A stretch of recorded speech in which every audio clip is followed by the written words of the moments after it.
आगे बढ़ते हैं। लोकसभा चुनाव से जुड़ी बड़ी खबर। सोनिया गांधी करेंगे लोकसभा चुनाव में प्रचार।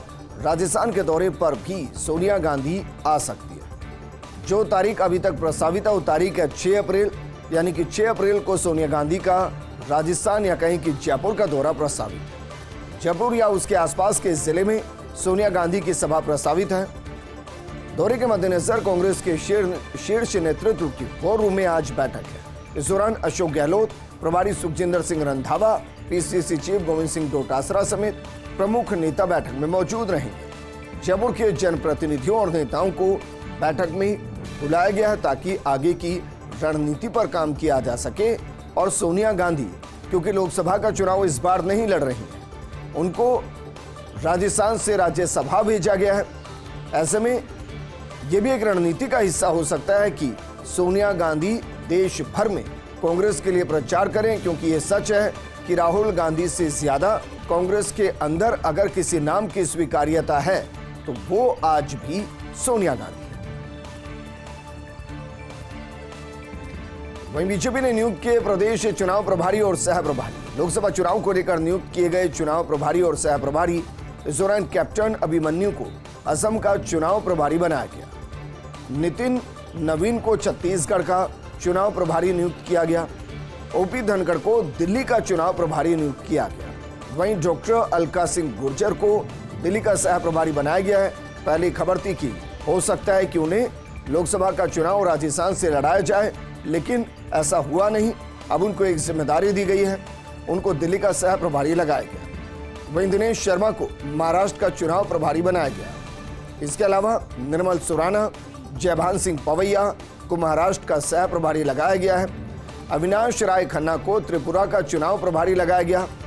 संजीव चौरसिया, रमेश बिधोड़ी, संजय भाटिया को यूपी में सह प्रभारी लगाया गया। बीजेपी के राष्ट्रीय अध्यक्ष जेपी नड्डा ने इनकी नियुक्ति की है।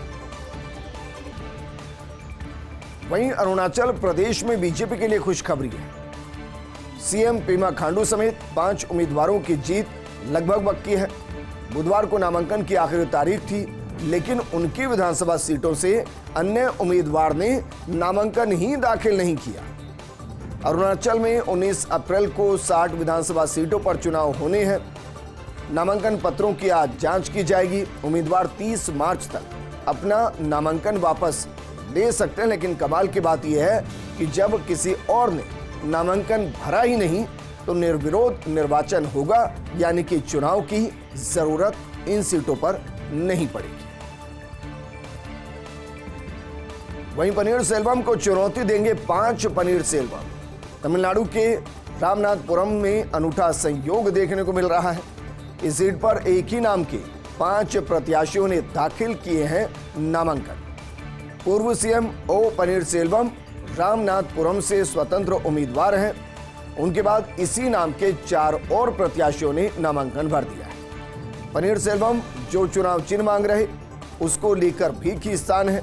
2 अन्य प्रत्याशियों ने भी इस तरह के सिंबल मांगे। और दरअसल ये सियासी रणनीति होती है, ये वोटर्स को भ्रमित करने की रणनीति होती है कि जब किसी एक कैंडिडेट को हराना होता है तो पार्टियां निर्दलीयों के तौर पर कुछ डमी कैंडिडेट उतारती हैं, जिनके नाम वही होते हैं जिस कैंडिडेट को वो हराना चाहते हैं।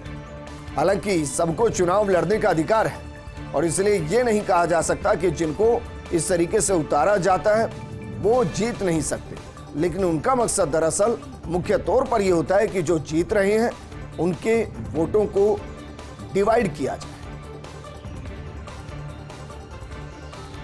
नागालैंड में 6 महीने के लिए बढ़ी AFSPA, जिसको हम अस्पा कहते हैं, उसकी अवधि बढ़ा दी गई। यही एक दरअसल सुरक्षा तंत्र है। 8 जिलों में केंद्र सरकार ने अगले 6 महीने के लिए कानून बढ़ाया है। गृह मंत्रालय की तरफ से जारी हुआ नोटिफिकेशन। जो इलाके हैं उनमें दीमापुर है, न्यूलैंड है, इसके अलावा मौन है, किफिरे हैं, नोकलाक है, फेक और पेरेंस जिलों में 6 महीने तक अस्पा को बढ़ा दिया गया। और देश में गारंटी का दौर चल रहा है। एक तरफ मोदी की गारंटी है तो पश्चिम बंगाल में अब दीदी की गारंटी है। सत्तारूढ़ टीएमसी बंगाल में दीदी की गारंटी को बनाएगी हथियार। अप्रैल के पहले हफ्ते से टीएमसी शुरू करेगी 2 दर्जन योजनाओं की कामयाबी पेश करेगी दीदी की गारंटी के नाम से।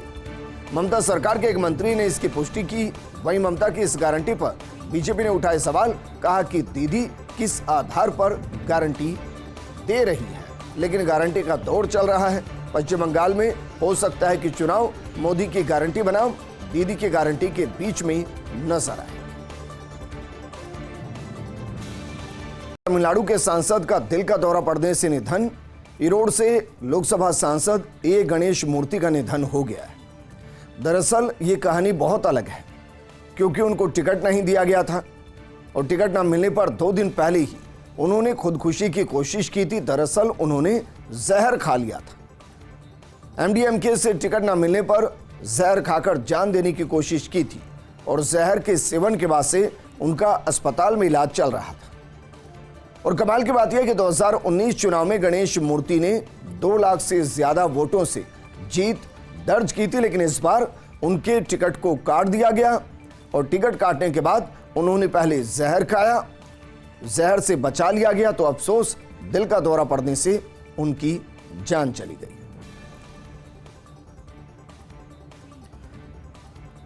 आगे बढ़ते हैं। प्रदेश में पेपर लीक पर सख्ती की तैयारी। अब हाइब्रिड मोड पर हो सकती राजस्थान कर्मचारी चयन बोर्ड की भर्ती परीक्षा।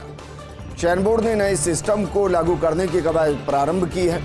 नए सिस्टम से आधा पार्ट ऑनलाइन तो आधा पार्ट ऑफलाइन होगा। भर्ती परीक्षाओं में पेपर लीक और फर्जीवाड़ा रोकने का प्रयास है। अभ्यर्थियों को पेपर ऑनलाइन मिलेंगे, लेकिन जवाब देने होंगे ऑफलाइन। कैंडिडेट्स को परीक्षा से पहले सर्वर के जरिए पेपर उपलब्ध होगा। सीईटी के बाद होने वाली मुख्य परीक्षा में लागू हो सकता है सिस्टम। 20,000 से कम अभ्यर्थियों वाली परीक्षा में इस सिस्टम को बोर्ड द्वारा लागू किया जाएगा। वहीं भारत चीन सीमा विवाद पर बीजिंग में बैठक हुई। राजनयिक सैन्य चैनल्स के माध्यम से शांति बनाने पर सहमति जताई। इस बैठक की सह अध्यक्षता की विदेश मंत्रालय के संयुक्त सचिव ने और बीजिंग में भारतीय प्रतिनिधिमंडल का नेतृत्व किया। दूसरी तरफ से चीन की तरफ से उनके विदेश मंत्री बैठक में शामिल हुए। बैठक में एलएसी को लेकर जारी विवाद पर चर्चा की गई। इससे पहले दोनों पक्षों के बीच पिछले साल नवंबर में बैठक की गई थी। इस बुलेटिन में फिलहाल इतना ही, लेकिन आप बने रहिए फर्स्ट इंडिया न्यूज के साथ, क्योंकि खबरों का सिलसिला लगातार जारी है। नमस्कार।